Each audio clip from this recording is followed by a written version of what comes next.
performance alone will not get you promoted. Hi, I'm Claude. And I'm Jess. We are corporate employees by day, entrepreneurs by night, and work besties for life. Join us as we explore how work besties lift each other up, laugh through the chaos, and thrive together in every industry. Work Besties!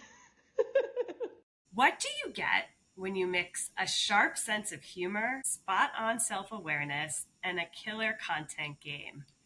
You get Roxy frickin' Couse. This isn't just an episode, it's a whole amazing vibe. Wait till the end, because you will hear from Roxy herself. How do you make work feel more like you? Welcome, Roxy. We are so freaking excited to have you. Thanks for having me. I'm happy to be here. So we wanted to just get right into it and ask you some questions about you yourself and how you started this whole movement. So how did you get to be who you are, finding that niche and the voice that you have, which is so unique? That's a great question. So it's kind of been this journey, and people that follow my content now, they probably know me as like the Millennial Manager, but that wasn't where I started. Actually, I was trying to create something, and outside of thinking about work, I didn't want to talk about work. I just wanted to be creative. So I started creating content about being a homebody, because I am a homebody outside of the office. I was doing really well, like in terms of that. I've always loved home decor. In my career, I've actually worked for home decor businesses in the past. So it's like, that's so true to like who I am. So I started talking about being a homebody and curating my home with these things that I love. But then one day I was just like thinking about, what can I do? What can I talk about? And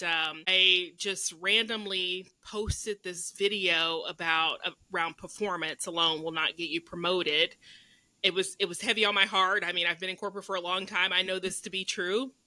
And the video did extremely well. And what I have found in terms of your niche and like what you do, it's very easy you can avoid who you are, or you can really honor that and embrace it.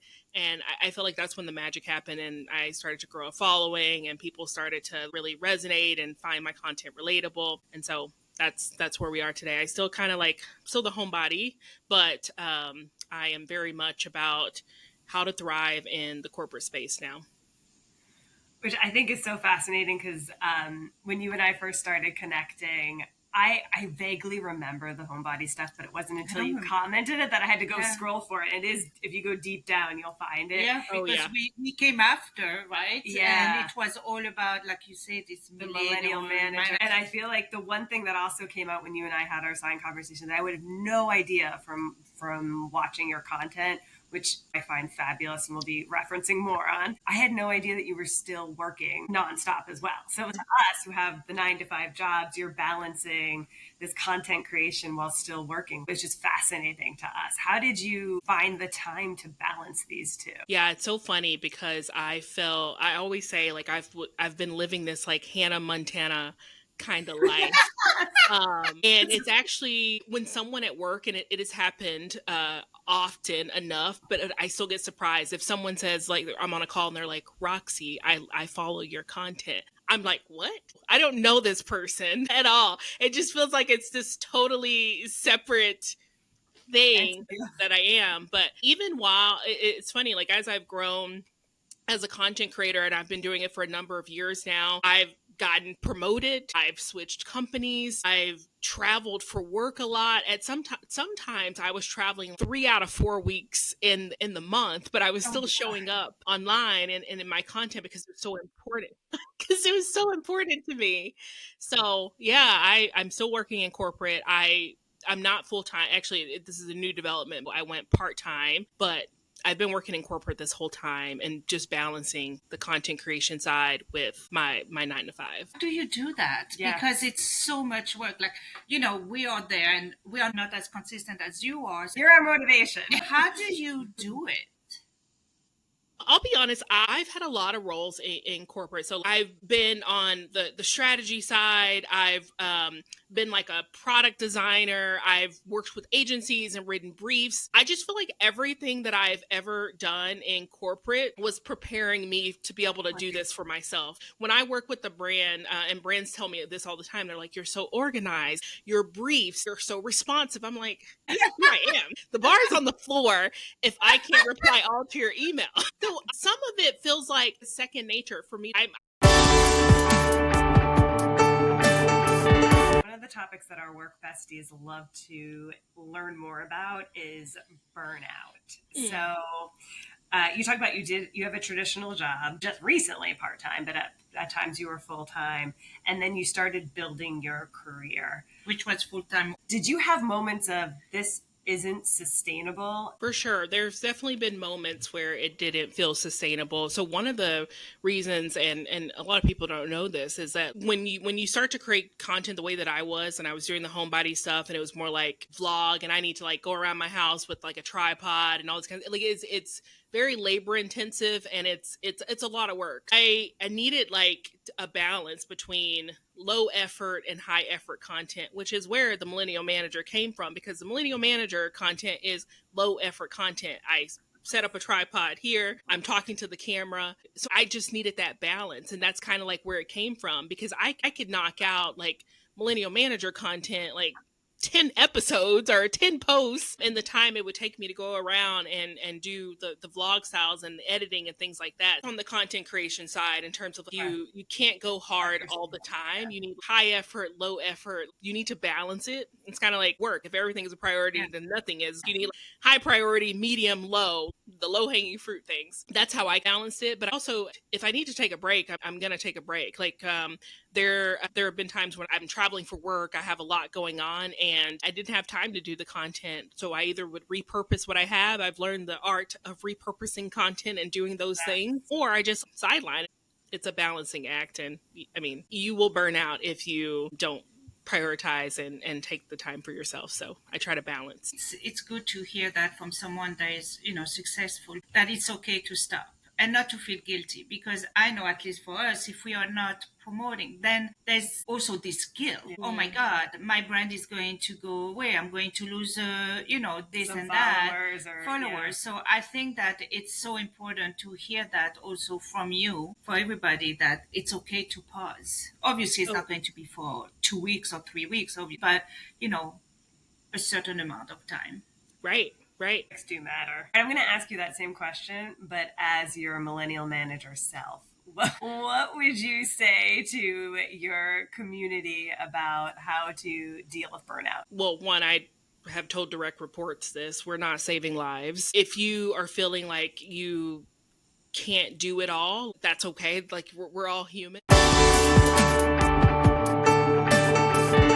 I'm great at like managing my time and having autonomy and getting the work done and managing my to-do list. Right. And so like a lot of it feels like it's like second nature, and it's almost like, okay, I said I was going to shoot a video today, so like let me get this out. In terms of like how I actually do it, when I was first starting, I actually went on this, I need to post every day for 6 months. So before work, I was writing scripts, posting. I would do my job because I work from home. I would do my job throughout the day. If I like had an idea, I'd like jot it down somewhere, like and later I'd either shoot it or I'd come back to it.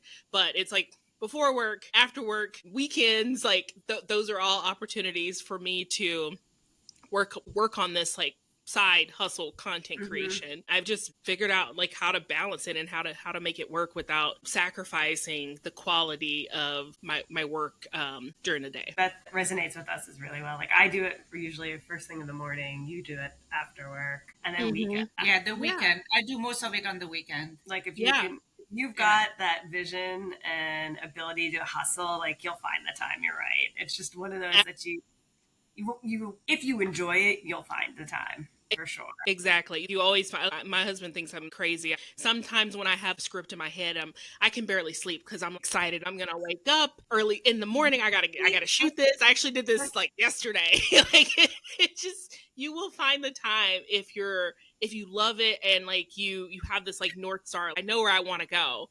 you figure out how to work it into your life. I'm only tapping because how many times I like send her a text at like 3 a.m. and she's like, why are you writing to me at 3 a.m.? I woke up and I got this inspiration. I just want to get it out there and like, let's go do it. Yeah, exactly. They say that we're like, I don't know if it's like people that are like geniuses or like you have trouble sleeping because you have all these ideas. I'm not saying that like we're geniuses by any means. Maybe we're crazy. I don't know, but passionate. We're passionate. We got a lot of stuff in our brain.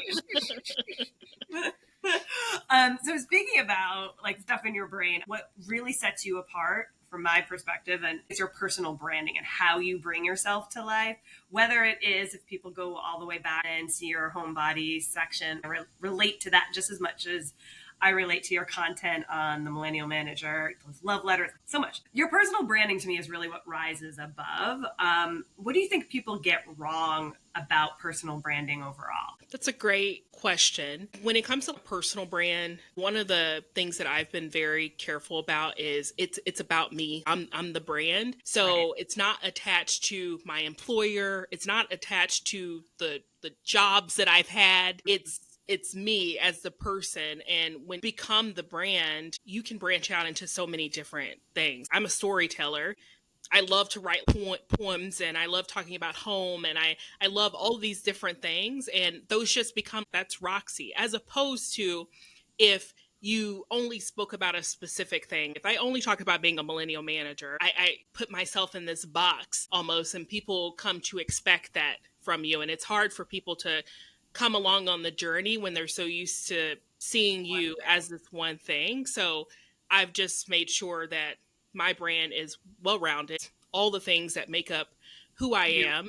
I've heard it said many times is you are the niche. Like it's you.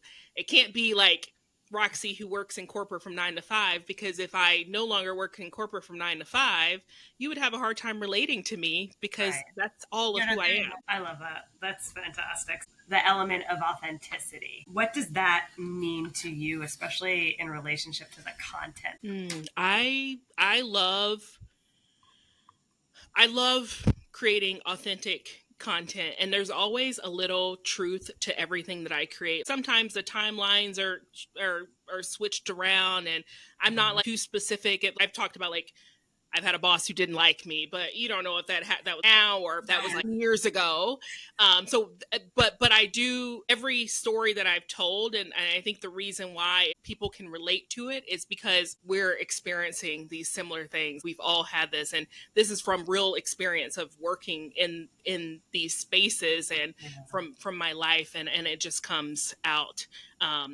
Authenticity doesn't mean that you tell everything that's ever happened in your life and you expose every element of your life, because for me, I create, I don't document. So I don't talk necessarily about my husband. I don't talk about the day in the life and what we're doing and all of these type of things. The content that I am putting out is authentic to who I am. I'm only speaking from experiences that I've had. That's awesome. As your audience is growing, what part about yourself do you try to protect from that audience?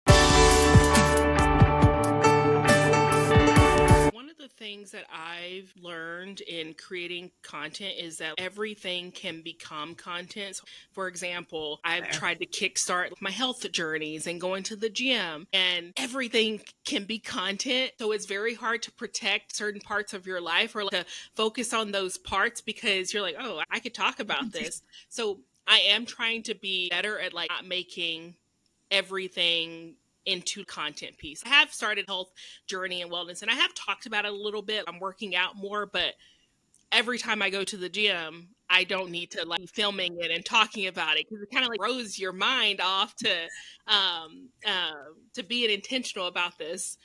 There are definitely some elements that I try to protect. Things that like me and my husband do. Like I don't do like date nights, or I just did like this surprise 40th birthday for my husband weeks ago. And some content creators would like post pictures and stuff.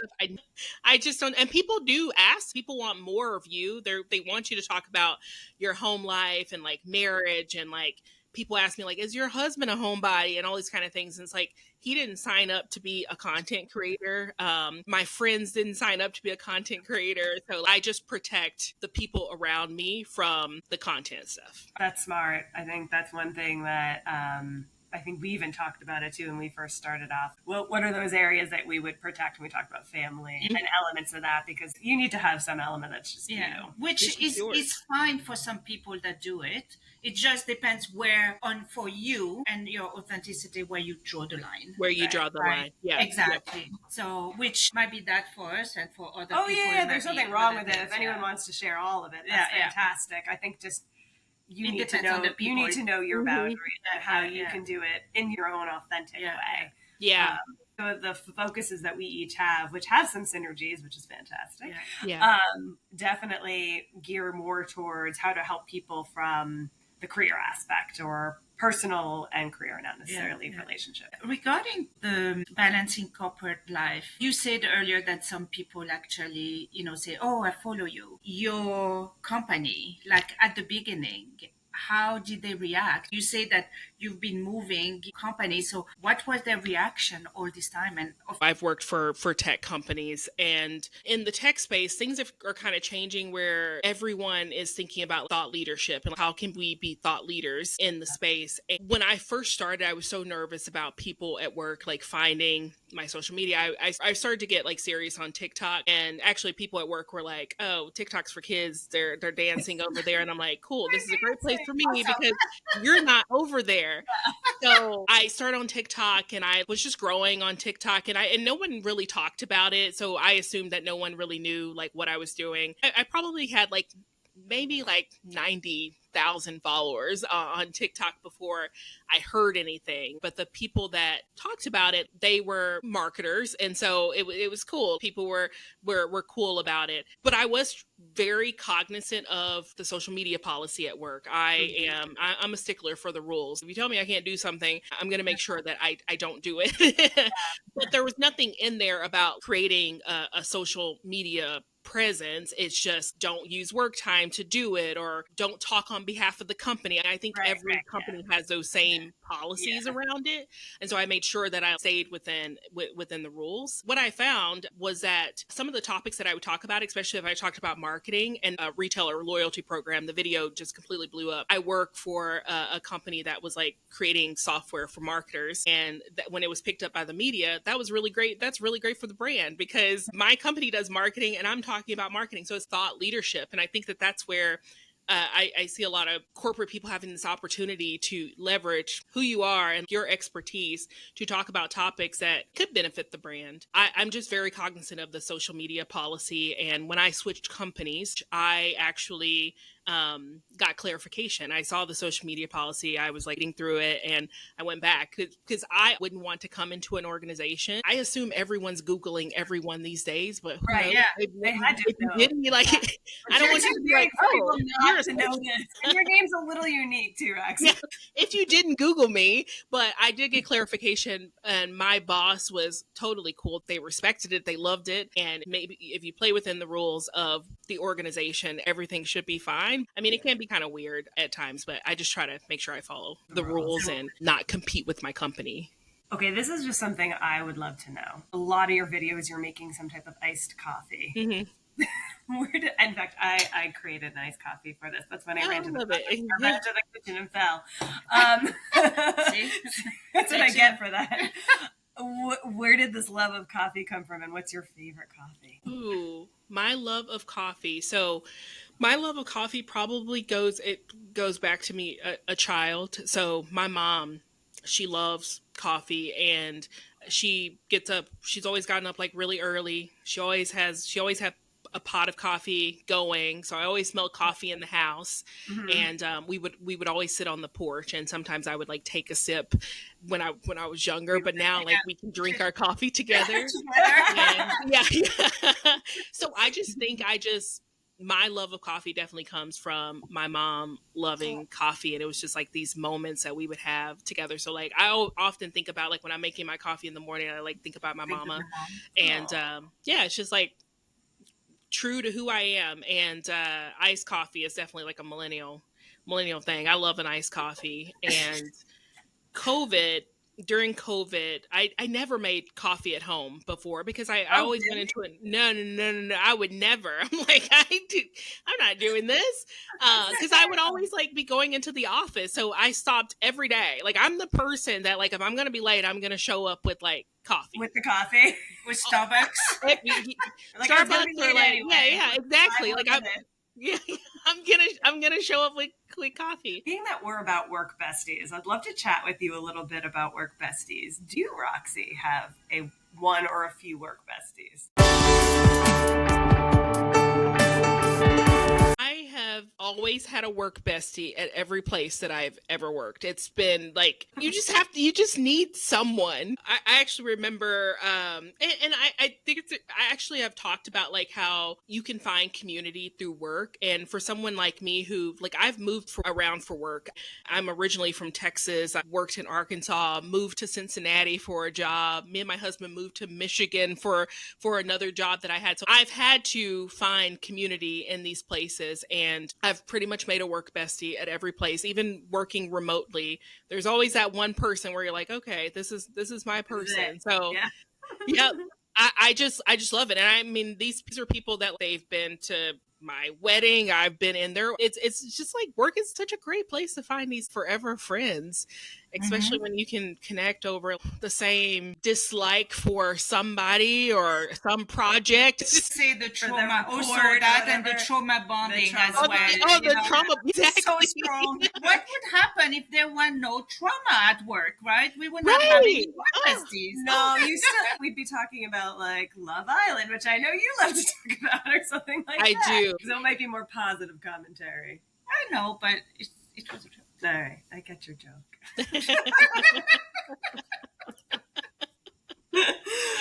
But I do love that because I think to your point with the work bestie element, you can find them anywhere, or hopefully you can, or you should. The coolest part about it is like you end up being friends with people that you probably in everyday life would Not have been not friends. have thought to connect and be Oh, like absolutely. friends, right? Yeah, and it definitely like helps give you more perspective on things. And learning from each other, right? Because a lot of time you are going to maybe, and there's this thing on TikTok. It's always, oh, my work bestie, I'm going to their kids, their 70th birthday, or their kids' Mm, graduation when you're only 25. So it's so funny because you actually learn so much from everybody, and it is absolutely. great. Around the work bestie community, I feel like it's kind of embedded in your ethos without even calling it out.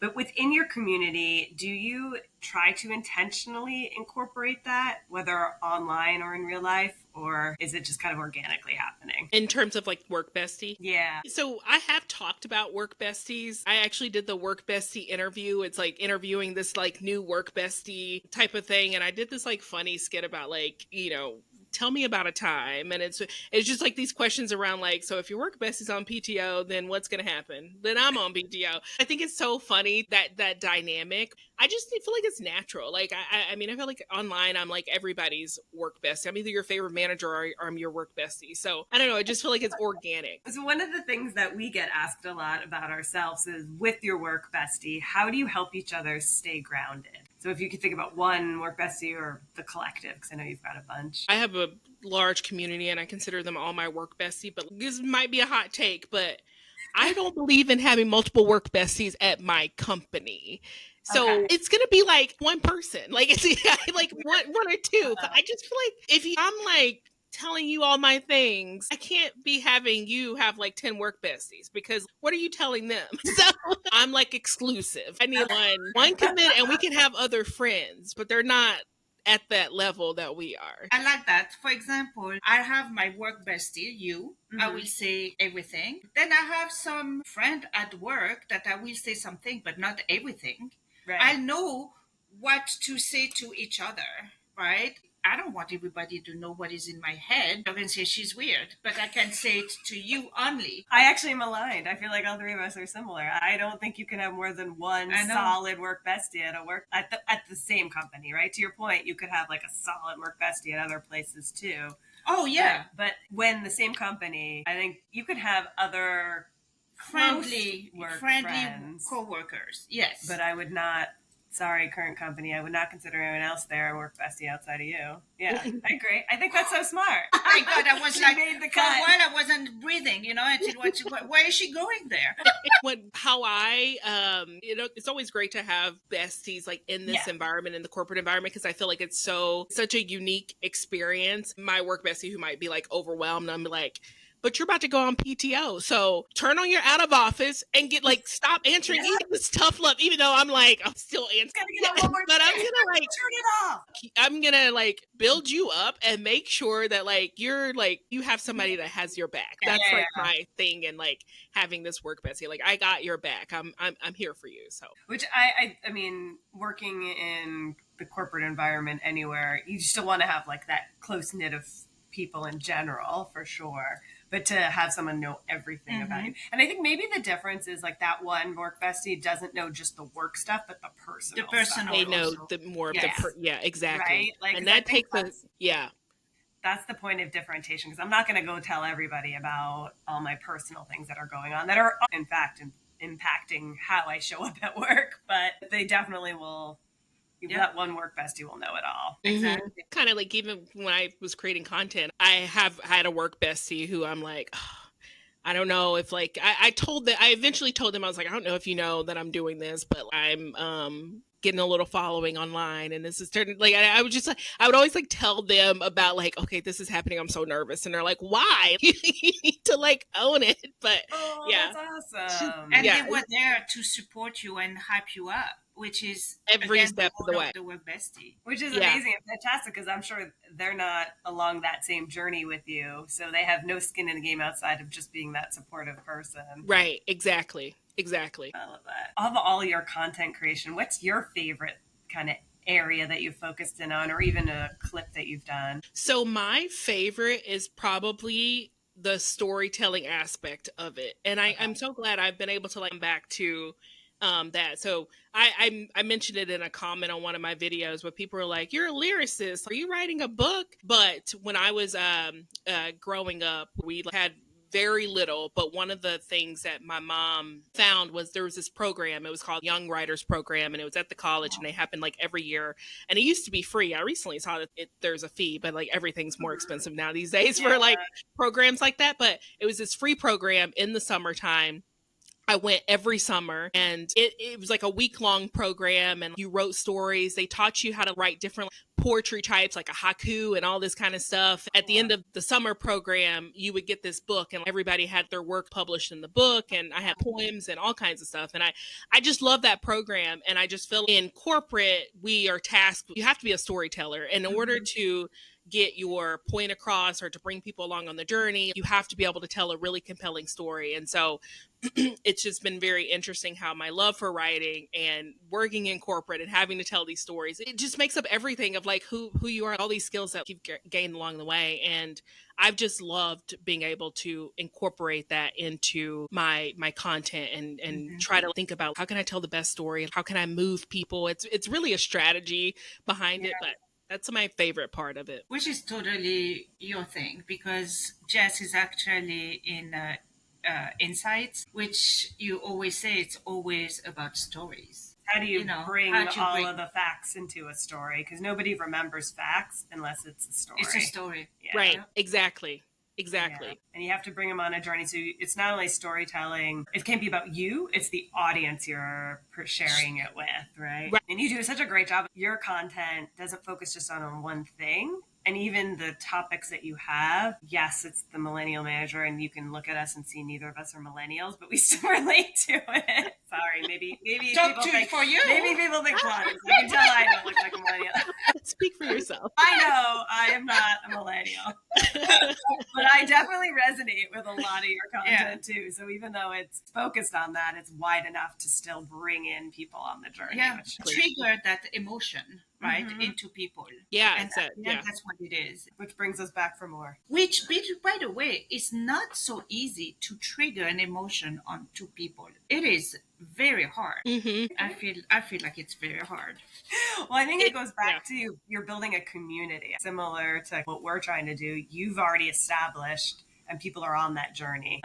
And if you build the community, you get to know who they are. So telling that story helps in a way because you know what they're interested in. Yeah. Yeah, for sure. So if somebody wanted to start into content creation, they haven't yet. They've been thinking about it, but they haven't like taken the stab yet. What would be your tip for them to get started? Just get started. So just start posting. So people ask me all the time, it's like, how do I get started? How do I come up with my niche? One, I think it's about being a marketer. I know it's about the audience. You have to figure out like who you're talking to. And one thing we say in marketing is if you're talking to everyone, you're talking to no one. It is much easier to talk to an audience that you yourself are a member of. So like I can talk to millennials because I'm a millennial. I can talk to a girl in her 30s because I'm in my 50s. It's important to focus in on that audience. I'm going to talk to this one person about this one thing, and then you find that there's like a lot of people that also resonate with this thing. It's also important to have like an outside in way of thinking. And I actually was telling my hairstylist, the person who does my hair, I was looking at her social and it was a lot of selfies of her, and I'm like, but you're a hairstylist, you're trying to get more business. Yeah. It has to be outside in. You have to show the product. You have to show yourself doing the hair.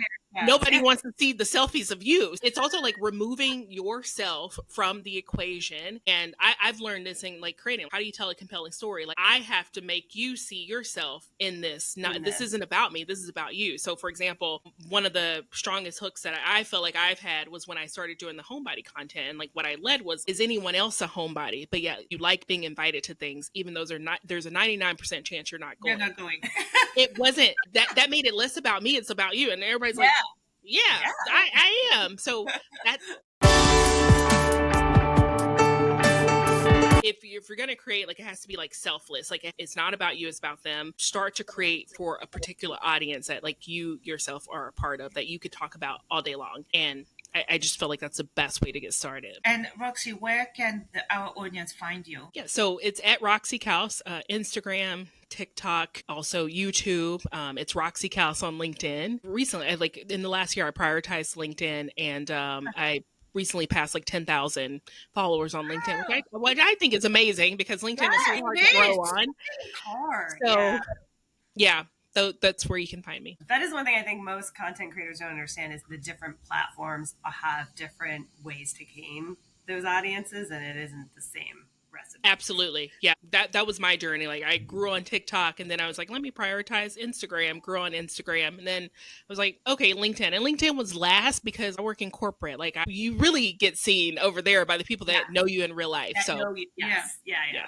Totally understand that. But to your point, celebrate the wins, even how small, like they're still big wins. So absolutely. Exactly. Congrats. All right. We have one last question for you, Roxy. How do you make work feel more like you? I make work feel more like me by showing up as myself. So one of the things that I have a sense of humor, and it comes out in my content. Like sometimes I'll think about like, I'm like panicking about a deadline, or like we're like, oh no, this happened, and I'm like, this is nothing like compared to like the grand scheme of what's happening in the world. Sometimes I have to stop myself from giggling. When I was younger, me and my cousin, who were the same age, we always got in trouble because we would just be giggling at like the wrong times, like in church or something like that. And so I just think we take ourselves so serious where like sometimes we just have to like laugh and be who you are. I just think if you can like hone in on that, and this is how I'm going to show up, and it just